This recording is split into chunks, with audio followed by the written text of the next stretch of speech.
Jadi Pak, ini ada yang bertanya, ini pertanyaan kan tadi sempat disinggung tentang video game itu kan, addiction itu kan merusak otak bagian depan ya. Masnya ini juga banyak orang tua itu yang sadar nggak sadar merasa anak-anaknya itu udah addicted gitulah. Jadi pertanyaannya bagaimana sekarang bisa mendidik mereka secara tegas tapi juga lembut kalau anaknya itu sudah terlanjur addicted sama video game gitu. Dan mungkin kalau ditegur, ditegasin tuh sampai bahkan mungkin bisa sampai mengancam mau bunuh diri gitu. Dan anaknya dalam usia udah 10 tahun dan ke atas gitu Pak. Itu pertanyaannya. Terima kasih.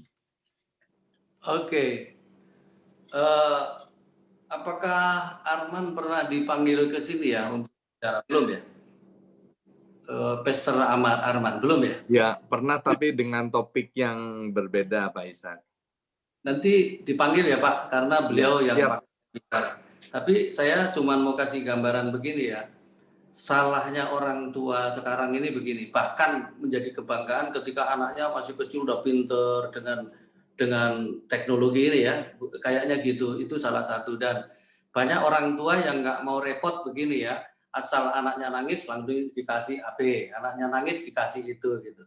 Nah di sini begini Bapak Ibu, kalau Anda nggak mau repot ketika anakmu masih kecil, nanti Anda akan dibikin repot pada waktu dia besar. Nah itu lebih sulit ya, itu. Nah kalau sudah umur 10 itu sudah agak melekat memang ya, karena salah satu efek daripada kecanduan game itu adalah emosinya nggak sehat, terus kemudian konsentrasinya juga nggak sehat. Dua hal ini yang diserang ya. Gitu. Terus kemudian sekali waktu di BSD kalau nggak salah, anak usia SMA lagi main game juga, lalu kemudian wifi-nya dimatiin sama mamanya, bunuh diri loh dia. Jadi memang ngontrolnya susah. Nanti saya tidak bisa menjawab yang ini ya jalan keluarnya, tapi yang pasti saya melihat anak saya yang pertama ini kan punya anak sekarang kelas 2 SD. Dia tegas dalam hal ini. Jadi memang pertama ya sakit, memang berdarah-darah untuk urus ini karena apa ya, sudah agak kasep, udah kelas 2. Sementara dulu dibiarkan aja, tapi sekarang dia berjuang. Dan anak ini sekarang pegang HP itu cuman tiap hari Sabtu kalau nggak salah, cuman begitu. Dan kalau yang kecil kan biasanya dikasih apa itu mainan-mainan yang ringan-ringan itu, tapi itu pun dibatasi. Jadi semua serba dibatasi karena kalau sudah lost control biasanya itu akan lepas dan sulit. Buat yang menanyakan, saya rasa Anda nggak bisa melarang pada waktu dia main, nggak bisa. Justru pada waktu nggak main itu untuk sementara ini ya jawaban saya, karena nanti Pak Arman akan bicara lebih tepat gitu. Kalau masukan saya sementara waktu pas nggak main itu diajak ngobrol terus, karena Anda nggak bisa motong tanpa memberi sesuatu yang baru, kira-kira begitu jawabannya. Itu nggak bisa Anda motong tanpa memberi sesuatu yang baru. Itu salah satu cara ya. Ya yang terpenting adalah memang papa mama harus hadir, memang harus diajak ngobrol gitu. Dan memang kadang-kadang sekarang ini sulitnya di situ, makanya harus ada keputusan dalam rumah masing-masing itu kapan nggak boleh pegang HP. Kalau di tempat saya itu meja makan nggak boleh ada HP, itu salah satunya ya. Jadi karena ya memang sekarang ini komunikasi perusahaannya itu HP gitu. Siapapun yang telepon, kalau kita sudah memutuskan sepakat ya kita komitmen, kira-kira begitu. Sementara gitu jawaban saya Pak William. Ya, jadi nanti mungkin Arman kalau punya kesempatan dipanggil dan akan menjawab lebih dalam, bahkan memang pakarnya beliau gitu. Terima kasih banyak Pak. Terima kasih. Oke. Nah ada pertanyaan selanjutnya. Spotlight bentar ya. Oke. Ini ada yang bertanya, ini kan ngomongin soal mendisiplin anak ya Pak Ishak. Mendisiplin mesti tegas. Kalau tegas ini apakah pukul anak boleh dan sampai sebatas apa pukul itu? Ya itu pertanyaannya. Kata Alkitab memukul itu bukan kata saya, sebab saya sendiri nggak pernah pukul anak ya. Kata Alkitab boleh tapi bukan menyakiti. Bukan menghukum untuk menyakiti, tapi untuk mendisiplin itu boleh. Dan anak saya itu melakukan kayaknya misalnya pakai apa namanya, kalau Alkitab kan rotan ya kan, anak saya itu pakai kertas digulung gitu ya, bunyinya kan keras itu. cuman di pantatnya aja ceplek gitu. Dan itu pun umurnya yang sudah kelas 2 itu ya, itu dulu waktu dia masih agak kecil ya. Tapi kalau sudah besar begitu nggak boleh Pak. Nah, apalagi kalau sudah fase kedua umur 6 sampai 12 itu sudah nggak boleh dipukul seharusnya, dan karena bisa dendam gitu loh. Dan itu sudah harus menggunakan strategi yang namanya the power of question, kekuatan pertanyaan. Apapun kesalahannya gitu, coba ditanyakan, dibalikkan, kayak coach kita jadinya begitu. Nanti kita akan belajar hal ini ketika ada kesempatan lain. Tapi hari ini menurut saya lebih baik nggak usah dipukul. Karena apa? Kalau didisiplin boleh, karena dipukul juga untuk sekarang ini anak lebih mudah dendam gitu. Mukul boleh, tapi bukan untuk menyakiti. Kira-kira jawabnya begitu. Oh iya, terima kasih. Oke, pertanyaan selanjutnya ini seorang orang tua ini susah untuk mempunyai suatu komunikasi bersama anaknya. Jadi dia sangat susah untuk memulai berkomunikasi untuk hubungan yang intim. Jadi kan mungkin dari dulunya dia merasa begitu nggak biasa gitu loh Pak Ishak. Nah dia mau memulai tapi susah sekali. Jadi minta tips untuk memulainya bagaimana?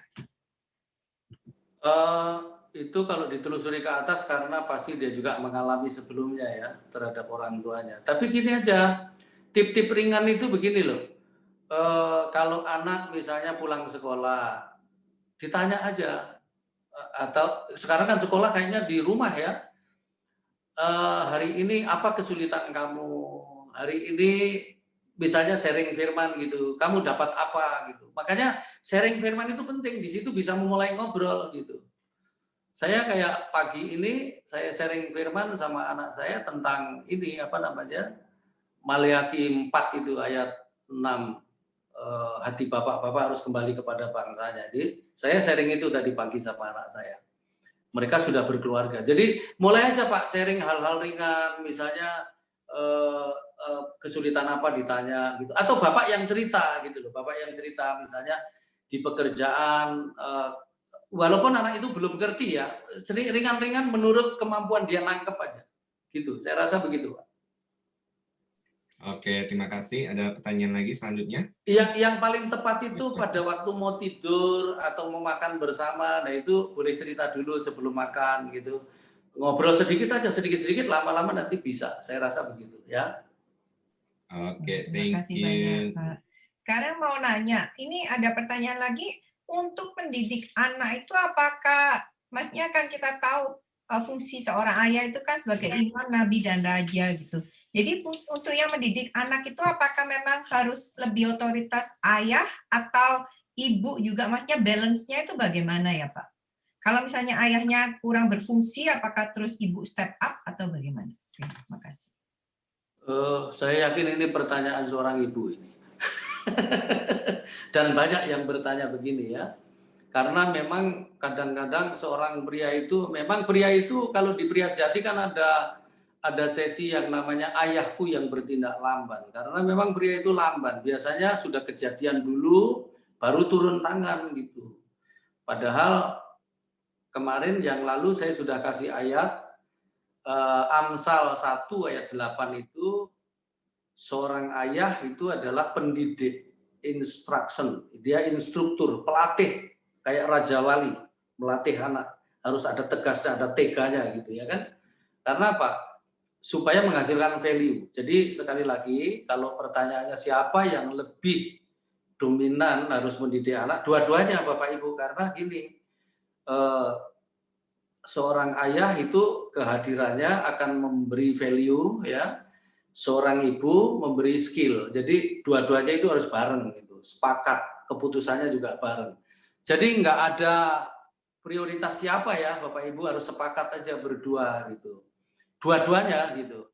Nggak boleh salah satu, karena anak yang mendapat kehadiran bapaknya, mendapat kehadiran ibunya, dididik bareng, pasti potensinya akan tumbuh. Gitu. Dan sebagai orang tua ya, saya cuma mau sampaikan begini, seumur hidup orang tua itu harus 1, afirmasi identitas, 2, afirmasi potensi, 3 afirmasi value. Ini 3 ini harus dikerjakan sampai anakmu lepas dari tanganmu, kira-kira begitu. Oke. Sorry Pak, boleh diulang tadi afirmasi identitas apa lagi Pak? Identitas, ya, terus potensi, value. Ini diafirmasi terus gitu loh. Gitu. Karena begini, anak yang krisis identitas, dia akan membangun identitas yang salah. Akhirnya yang dibangun yang di luar gitu, kira-kira begitu. Akhirnya dia lebih percaya teman daripada orang tuanya gitu. Terus afirmasi potensi, Anda harus tahu potensi anak Anda itu apa gitu. Terus itu diafirmasi, terus kemudian value. Nah, value ini juga terus-menerus gitu. Begitu. Ya, terima kasih. Ya, kita ada beberapa pertanyaan di Zoom, tapi saya mau sebelum ke Zoom saya ada pertanyaan lagi satu. Ini ada yang nanya, Pak, misalnya suami istri lagi discussion, mungkin berantem gitu ya, dan anak-anaknya ini notice dan nanya, papa mama ini berantem soal apa sih gitu kan, karena mereka mendengar. Jadi mungkin ada beberapa topik yang dibicarakan sama papa mama ini terlalu sensitif dan nggak mau cerita ke anak. Nah, akhirnya anak ini merasa, kok saya jadi nggak dipercayai gitu loh, Pak. Nah, untuk keadaan kayak begini, baiknya bagaimana untuk mengatasi keadaan ini? Kalau anak nanya, jawabannya begini. Kalau masalah itu memang nggak bisa disampaikan ke anak, ya kasih tahu aja sebelum, ini belum waktunya. Nanti kalau sudah waktunya, papa mama pasti cerita. Gitu. Tapi harus ditepati juga ya. Tapi kalau saya jujur, sejak saya ada di camp itu blak-blakan, sama anak juga blak-blakan. Dan saya memang nggak setuju dengan prinsip kalau bertengkar jangan di depan anak. Di depan anak sama nggak di depan anak itu sama aja, spiritnya pasti akan turun gitu loh. Masalahnya gitu. Jadi lebih baik memang salah satu yang harus dikerjakan rumah tangga itu berani menyelesaikan konflik. Sementara dunia mengajarkan untuk kita mampu menyembunyikan konflik supaya seolah-olah nggak ada konflik. Tapi sampai kapan Anda hidup munafik gitu loh. Salah satunya ini berani menyelesaikan konflik itu. Ingat kalau menyelesaikan konflik itu adalah begini, tidak untuk ngumbar emosi, tapi untuk keluar dari konflik. Itu tujuannya. Gitu. Oke, terima kasih. Terima Oke, kasih. kita coba yang ke Zoom ya, pertanyaan yang di Zoom. Iya. Ini ada pertanyaan, Pak Isaac. Jadi pertanyaannya bagaimana sebagai orang tua itu mengajar anak supaya nggak ngerasa jealous, maksudnya kan teman-temannya semua itu pegang handphone gitu kan sebagai alat yang dipegang, tapi orang tua ini maksudnya gimana caranya supaya anak saya ini nggak jadi jealous, ngikut-ngikutnya seperti itu gitu. Jadi apa yang perlu dilakukan orang tua gitu untuk mendidik anaknya seperti itu? Satu, dia harus membangun identitas terus-menerus orang tuanya. Identitas itu gini, kamu bukan dia, kamu bukan mereka, kamu adalah kamu, terus kamu adalah anak Tuhan. Gitu ya. Yang penting di dalamnya, kita nanam apa yang di dalamnya gitu. Karena anak yang identitasnya nggak beres itu biasanya akan membangun identitas di luar gitu. Makanya ya itu tadi, rasanya kalau HP-ku nggak sama dengan dia, nah gitu, itu identitas luar sebenarnya. Nah identitas dalam ini harus dibenerin. Terus kedua alasannya apa tidak boleh pakai HP seperti temannya punya, dan kemudian apakah itu alasannya karena keadaan, karena keuangan dan lain sebagainya. Cerita jujur aja. Kalau memang nggak bolehnya itu karena memang nggak boleh tanpa alasan lain aja, sampaikan aja, nggak apa-apa. Belajar belak-belakan atau yang paling tidak gini, anak itu jangan sampai aku nggak boleh hanya untuk apa ya, papanya memang nggak punya alasan sebenarnya, harusnya itu punya alasan, nggak bolehnya itu kenapa gitu. Dan memang gini ya, yang paling penting itu kalau menurut saya, kalau itu tadi pertanyaannya, ngajarin orang untuk tidak iri itu memang agak susah ya, dan itu harus dicontohin juga. Yang perlu dibenerin adalah sifat irinya itu. Kalau memang itu hanya karena iri, ya memang harus dipotong. Tapi kalau karena kebutuhan, nah baru boleh. Tapi kalau karena iri, mesti dibenerin. Sifat irinya itu nggak boleh di situ. Saya rasa sifat irinya itu yang harus dibetulin dulu. Betul nggak dia iri atau cuman keinginan gitu. Dan kita harus tegas begini, kita nggak boleh berpatokan sama orang lain, gitu aja. Itu penting. Nanti kalau dia besar, dia akan lakukan itu juga, gitu. Gitu. Terima kasih. Oke, terima kasih. Oke, pertanyaan selanjutnya, apa saja yang Pastor Ishak lakukan dalam mendidik anak pastor pada saat anak-anak masih di usia 0 sampai 13 tahun sehingga anak Bapak bisa berbentuk karakternya dan membanggakan? Anak saya itu yang pertama saya sudah agak kehilangan ya, tapi sekarang udah puji Tuhan luar biasa. Anak saya secara prinsip sudah lebih hebat ya, karena anak saya yang pertama ini hamba Tuhan dan hatinya lebih gembala dari saya. Dia perhatiannya terhadap jiwa-jiwa itu sampai bisa nangis karena jemaat ya. Kalau saya kadang-kadang ya jemaat nangis karena saya malah ya kan gitu. Jadi dia lebih hebat pokoknya begitu, hatinya lebih lembut. Dan kalau sharing saya selalu diberkati. Ada kata-kata itu yang nggak terpikirkan orang, dia pasti ngomong nyeplos gitu dan enak didengar gitu. Yang kedua, dia pernah kerja di satu perusahaan sampai di manajer HRD dan kemudian ownernya gandolin dia nggak boleh keluar sebenarnya ya, mau ke direksi sebenarnya, tapi skillnya luar biasa, kepemimpinannya luar biasa gitu. Nah yang saya lakukan begini, ketika 0 sampai 5, ini sebenarnya pelajaran berikutnya, tapi nggak apa-apa saya buka di sini ya. 0 sampai 5, ini umur emas Bapak Ibu. Jangan pernah dikasih ke tangan orang lain. Saya mengajar istri saya, ya gitu, kamu jangan ambil alih ya, karena memang begini, opa dan oma itu adalah pemberi kasih sayang yang melimpah-limpah, tapi dia bukan pendidik yang benar. Pendidik yang benar itu adalah papa dan mama. Umur 0 sampai 5 itu kebutuhannya adalah sentuhan. Sebanyak-banyaknya, sentuhan papanya, sentuhan mamanya. Sekali waktu saya ada di bandara, saya nangis ketika melihat ada perempuan Korea gendong anak itu, ada gendongan ternyata ngadep ke belakang loh, ada. Jadi ngadep ke belakang terus mamanya main gadget gitu. Dalam hati saya, waduh.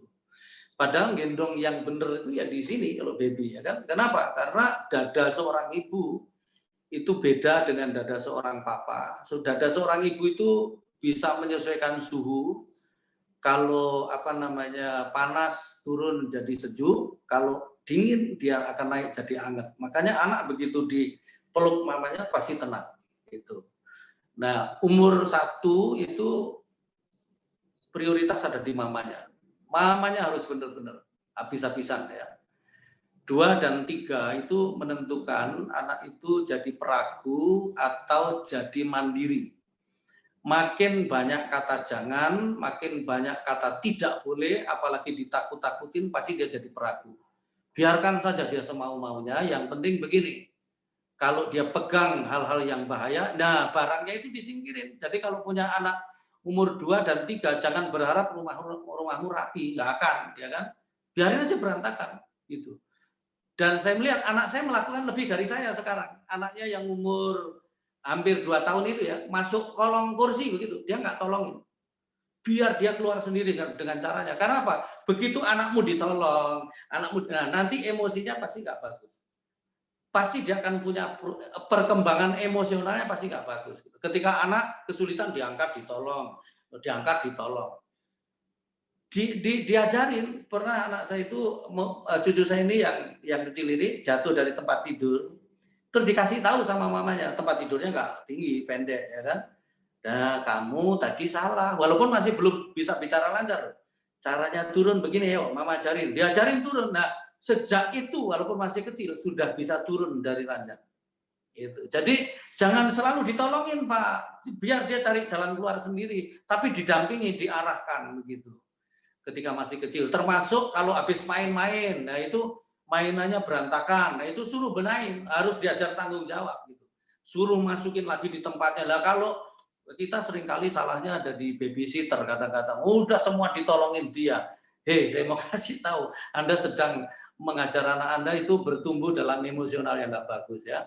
Terus 4 dan 5 itu menentukan anak itu pinter, cerdas atau nggak cerdas. Kenapa? Karena anak umur itu biasanya mulai nanya-nanya dan Anda harus menjawab dengan benar. dengan jujur, kira-kira gitu. 0 sampai 5 itu adalah sentuhan, prinsipnya begitu. Nah, terus kemudian mulai sekarang 6 sampai 12. 6 sampai 12 ini sudah nggak boleh lagi pakai tekanan, ya. 6 sampai 12 ini kalau anak pria mamanya harus lebih intens supaya apa? Dapat sentuhan, dapat kelembutan, nanti rasanya bisa timbul, rasanya bisa bertumbuh. Jadi dia bisa mengasihi istri nanti. Dia bisa memperlakukan perempuan dengan benar gitu. Tapi kalau anak wanita yang lebih intens harus papanya. Kenapa? Supaya dia belajar kepemimpinan dari papanya. Itu 6 sampai 12 ya. Dan butuh 3 hal. Butuh 3 hal ya. 1, value. Nah, mulai diajarin yang benar yang mana, yang salah yang mana, cara menghormati orang tua, sopan santun, nilai-nilai kerajaan sudah mulai di sini. 6 sampai 12. Terus kemudian diberi identitas. Nah, ini mulai diberi identitas ya. Ini sudah lebih intens. Terus kemudian diberi rasa hormat. Maksudnya begini, rasa hormat itu keberhargaan maksud saya, keberhargaan. Keberhargaan itu gini, jangan pernah dimarahin di depan temannya. Nanti dia jadi malu, pokoknya jadi nggak tampil dengan apa adanya, akhirnya begitu. Kira-kira ini 3 ini yang dilakukan ya. Terus umur ini sudah nggak boleh lagi sebenarnya pakai tekanan-tekanan yang salah ya, harus lembut tapi tegas mulai diperlakukan di sini, gitu. Dan seterusnya, kira-kira begitu. Itu yang saya lakukan, gitu. Terima kasih banyak Pak. Ini langsung Oke. ya banyak Ya. pertanyaan. Langsung ke pertanyaan selanjutnya. Tadi dibilang harus tegas dan juga lembut. Bisa nggak kalau seperti ini, bapaknya yang tegas, mamanya yang lembut, atau sebaliknya? Biar adil. Tidak begitu, Bapak. Lembut tapi tegas itu dua-duanya. Makanya gini, sebab ada juga loh yang papanya itu nggak tegaan gitu, mamanya tegaan gitu, ada itu gitu. Makanya harus sepakat di sini bukan masalah tega atau nggak tega. Anda mau nggak anakmu itu jadi lebih hebat, lebih berkarakter, lebih bermutu, lebih berpotensi itu. Makanya harus sepakat. Dua-duanya tegas, dua-duanya lembut, nggak boleh masing-masing. Ya, ini nggak ada pembagian kerja loh di sini ya. Dua-duanya harus lembut dan tegas, dua-duanya sepakat. Nah, kalau salah satu aku nggak tega apa gitu. Nah, yang nggak tega itu ya harus belajar tega juga. Ingat ya, kata tidak tega itu bisa dipakai setan untuk menipu Anda, merampas kebenaran yang akan disampaikan ke anak. Gitu. Oke. Terima kasih Pak. Oke, next question. Iya, jadi ini ada pertanyaan. Kan tiap orang tua itu punya background keluarga masing-masing dan bagaimana cara mereka dibesarkan dan membesarkan anak. Jadi ada value-value-nya masing-masing mendisiplinkan anak dalam keluarga. Jadi pertanyaannya, apa tips jalan keluar untuk menangani kalau ada perbedaan nilai antara ayah dan ibu? Contohnya misalnya ayah lebih menekankan soal belajar atau intelektual, tetapi ibu lebih menekankan soal sifat atau kesopanan. Jadi tipsnya kira-kira jalan keluarnya bagaimana, Pak? Terima kasih. Ini Bapak Engki harus serius dalam hal ini. Bapak Yongki harus serius dalam hal ini, ya, karena ini seringkali terjadi begitu memang Pak di jemaat. Sebenarnya menikah itu, ini saya harus ngomong dari situ ya. Menikah itu namanya juga kawin ya, mengawinkan dua latar belakang. 50-50 harus ngalah, gitu. Saya sama istri almarhum ya. Saya itu anak sulung, istriku anak bungsu. Tapi nggak semuanya saya ngomong ini ya. Ini terjadi pada kami dan mungkin kepada kebanyakan orang walaupun nggak semuanya. Anak sulung itu biasanya selalu dapat kata-kata begini dari orang tua. Ngalah, kamu kan kakak, ngalah ya, ngalah. Anda harus tahu loh ya, anak yang disuruh ngalah terus itu sama dengan kebiri potensi kepemimpinannya ya gitu. Jadi anakmu nggak boleh loh suruh ngalah terus, sekali-sekali anak kedua, anak ketiga suruh hormati kakaknya ya. Makanya anak pertama itu akhirnya itu pilihannya hanya 2 ya. Jadi mandiri atau karena ditekan terus suruh ngalah-ngalah, jadi mandiri atau sedikit blow on karena suruh ngalah terus itu tadi.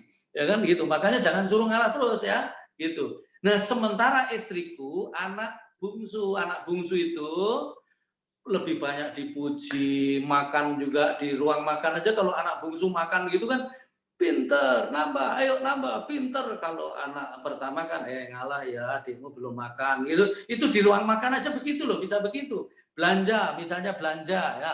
Istriku dulu kalau belanja, papanya itu selalu memberi kekuasaan dari 3 saudara, dia yang milih. Beli sofa, dia yang milih. Akhirnya ini juga yang dilakukan dalam keluarga. Ya gini, ya kan? Jadi potensi kepemimpinannya tinggi banget. Nah, saya sementara ngalah saya itu tinggi banget. Nah, Pak Yongki, saya jujur sembuhnya di pria sejati, Pak. Istriku sembuhnya di wanita bijak. Gitu. Jadi, memang nggak gampang ini. Nah, makanya tidak ada keputusan lain. Semua orang tua harus sembuh dari masa lalu. Kalau nggak sembuh dari masa lalu, maka akan terulang masa sekarang. Gitu. Ya, ingat sekali lagi ya, setiap orang tua harus sembuh dari masa lalu, keluar dari masa lalu, dan harus melakukan membangun masa sekarang dan seterusnya. Makanya salah satu hukum perkawinan itu kan begini, setiap laki-laki ya harus meninggalkan ayahnya dan ibunya dan menjadi satu dengan istrinya. Ini bukan dompleng mertua loh maksudnya ya. Bahwa istri keluar membangun rumah yang baru. Harusnya begitu. Tapi seandainya Anda tinggal di rumah mertua, Anda harus keluar dari kebudayaan yang lama, dari kebiasaan yang lama, dari prinsip-prinsip yang nggak sesuai dengan firman yang lama itu kita buang, kita membangun budaya yang baru. Kira-kira begitu. Jadi gitu Pak William, Bu Sisil ya. Jawabannya setiap suami harus keluar dari masa lalunya, seorang istri harus tinggalkan masa lalunya juga 50-50. Yang baik kita bawa, yang buruk kita tinggal, membangun bersama-sama. Rumah tangga harus value-nya sama. Kalau nggak punya value yang sama, pasti endeng-endengan begitu, nanti begitu. Iya. Begitu. Terima kasih banyak, Pak. Ya, terima kasih. Oke, berhubung waktunya sudah mau selesai, ini ada pertanyaan terakhir dari Zoom. Jadi dia nanya, bagaimana caranya mendidik anak umur 4 tahun yang selalu menolak buat sekolah dan berdoa dan selalu menangis bila kita suruh doa dan sekolah? Anak 4 tahun ini, Pak.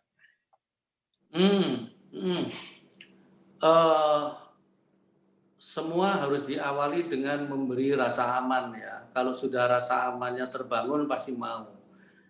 Kalau dia suruh doa nggak mau, Anda harus mendoakan. Mendoakan itu kan sama dengan lama-lama dia akan doa. Nah ini saya lakukan juga terhadap anak saya. Jadi anak saya itu dulu pokoknya mau berangkat tak tumpang tangan, doain, malam juga tumpang tangan. Jadi kalau saya masih tidur, dia samperin saya di tempat tidur, Papa hari ini belum didoakan, disodorkan kepalanya. Nah perubahan saya membawa perubahan anak saya. Jadi beri rasa aman dulu anak itu. Beri rasa aman, jangan ditekan, Anda harus diskusi juga sama gurunya, pihak sekolah, terjadi begini supaya minta petunjuk dari sana, tapi dari saya anak itu harus dikasih rasa aman. Di waktu tidak jam sekolah, di waktu main gitu, coba Anda dampingi, Anda main bersama-sama sampai Anda merasakan bahwa kehadiran Anda itu bukan hanya seperti seorang bapak aja, tapi seorang teman gitu. Kira-kira begitu. Oke, thank you. Ini ada pertanyaan terakhir nih, last minute. Sisi boleh tolong bacakan yang dia ada di Zoom ini ya. Oke. Ini penjelasannya agak panjang Pak ya. Nah, kami bacakan. Iya, kami baca ya. Ini yang tanya anaknya 2, cowok usia 12 tahun, cewek 10 tahun. Anaknya yang cowok punya banyak talenta, main basket, menggambar, main drum, dan adiknya melihat kokonya sangat hebat sekali. Saat ini yang bisa dilakukan oleh orang tuanya adalah membangun self-confidence dan bahwa dia juga berharga di hadapan Tuhan dan istimewa buat keluarganya, buat orang tuanya. Setiap kali berdoa, orang tua juga memberkati mereka berdua supaya Tuhan berkati dengan talenta-talenta. Saya dan istri sepertinya melihat seperti berkat anak sulung itu memang berbeda, tapi saya ingin membuat supaya anak keduanya nggak minder gitu mungkin maksudnya Pak. Bagaimana cara menyikapinya? Karena yang sulung sangat berpotensi dan sangat hebat, dan orang tuanya mungkin memikirkan anaknya yang kecil, yang bungsu itu Bagaimana caranya supaya tidak minder melihat kakaknya yang sangat berpotensi? Kalau yang potensinya banyak itu harus diarahkan juga fokus kepada salah satu ya, lainnya boleh, tapi salah satu dia harus menjadi keistimewaannya. Jadi nanti kalau dikenal, kayak saya ini kalau orang cari saya kan begini, Ishak yang mana? Ishak pria sejati. Nah itu biasanya gitu, ngerti ya? Jadi ada yang melekat, harus ada yang melekat di dia gitu. Harusnya begitu. Itu yang pertama ya. Anak kedua, eh, orang tuanya harus kasih tahu bahwa dia juga punya potensi, walaupun sekarang belum kelihatan, tapi nanti pasti akan kelihatan. Potensi tidak harus spektakuler, main drum, main ini itu, bukan. Siapa tahu nanti yang kecil ini justru dipakai di panggung, dia sampaikan seminar-seminar, dia dipakai training-training, bisa juga, harus dikasih tahu begitu. Pasti ada gitu loh.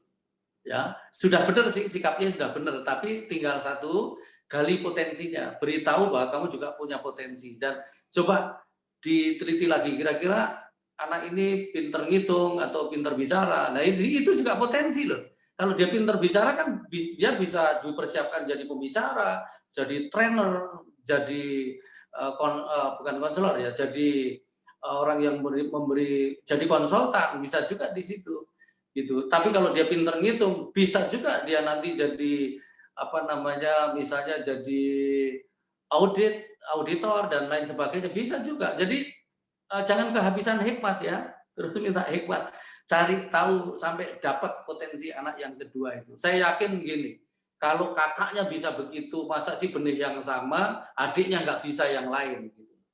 Prinsipnya begitu.